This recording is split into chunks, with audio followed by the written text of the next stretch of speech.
जी बिस्मिल्लाहिर्रहमानिर्रहीम। और आज बड़ी अहम डेवलपमेंट हुई है जी। साबिक वज़ीर आज़म नवाज शरीफ साहब के हवाले से एक शहबाज शरीफ ने प्रेस कॉन्फ्रेंस की है, लेकिन उससे ज्यादा अहम चीज जो है वो है लाहौर हाई कोर्ट में मियां नवाज शरीफ साहब की बीमारी का जो तमाम रिकॉर्ड है वो जमा करवा दिया गया है।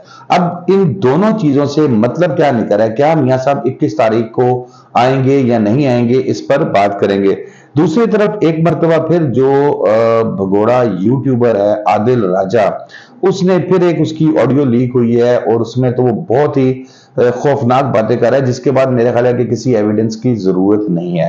तो सबसे पहले बात करते हैं जी मियां नवाज शरीफ साहब के हवाले से। शहबाज शरीफ साहब ने एक बड़ी अहम प्रेस कॉन्फ्रेंस की और उसमें अहम क्या था, अहम तो कुछ भी नहीं था। मुझे लगता है कि जो वाकया हुआ था 2 रोज कबल, जिसमें उनकी गाड़ी पे पथराव किया गया था और जिस पे और उनकी गाड़ी को मारा गया था, उनको गालियां दी गई थी, उससे उन्होंने एक रिएक्शन देखा है और मुझे लगता है कि मियां साहब वो रिएक्शन देख के वापस नहीं आएंगे, क्योंकि जो रिएक्शन अवाम में और जो महंगाई की जो जुल्म किया उसके बाद तो फिलहाल मेरा ख्याल है सोचना भी नहीं चाहिए। लेकिन दूसरी उसकी वो क्लैरिफिकेशन थी उस प्रेस कॉन्फ्रेंस के अंदर। मियां नवाज शरीफ साहब की जो है बरतानवी हॉस्पिटल की जानिब से जारी रिपोर्ट पेश की गई है, जिसमें अमजद परवेज ने रजिस्ट्रार ऑफिस में किया। उन्होंने कहा जी उनको कार्डिक का इशू भी है, शुगर के मरीज भी हैं। फिर वो कह रहे हैं कि 2022 में स्टंट डाला गया था उनको। और फिर नेट ये है उसका कि वो कह रहे थे कि वो उनके लिए पाकिस्तान में भी और बरतानिया में भी जरूरी है कि वो अपनी ट्रीटमेंट का सिलसिला जारी रख सके।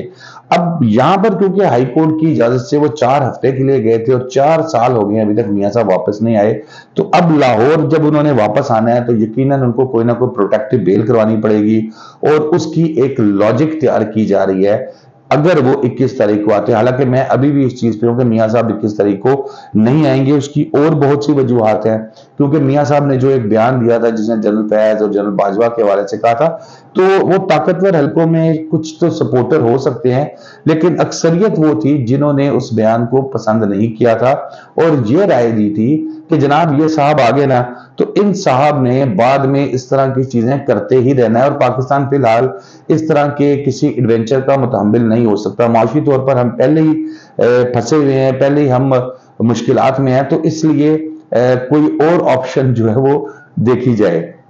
मियां नवाज शरीफ साहब 21 तारीख को, अब जो उनके आने का था, मैं तो पहले दिन से ही बात कर रहा हूं कि वो 21 को नहीं आएंगे, क्योंकि जो उनकी तवक्कुआत थी वो मेरी इतला के मुताबिक जो मुझे इतला मिली है वो ये है कि उनको वो 1-1.5 साल के लिए वजारत उज़्मा देने के लिए मेजोरिटी तैयार नहीं है।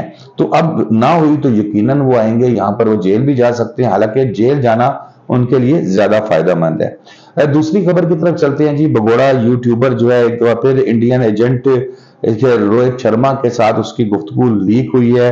ऑडियो में वो भगोड़ा जो है वो कह रहा है कि रोहित शर्मा को दोबारा बात करते सुना गया है। ऑडियो में रोहित शर्मा अच्छा जी वो ये बात कर रहा है कि जी सिक्योरिटी के मामला, पाकिस्तान की खुफिया मामला जो है उन पर वो डिस्कस कर रहा है। दूसरी कॉल पर भी जो है वो उसको बता रहा है कि सिक्योरिटी कमेटी का इजलास हुआ, खुफिया बातें जो अंदर से गई। अब देखने की बात यह भी है कि अगर वो बातों में हकीकत है तो इतने हसास नौयत की बात उस तक कैसे पहुंची, उसको भी जो है वो मेरे ख्याल में उसको रोकना पड़ेगा उसको, अगर पहुंची और अगर कोई ऐसी बात हुई तो।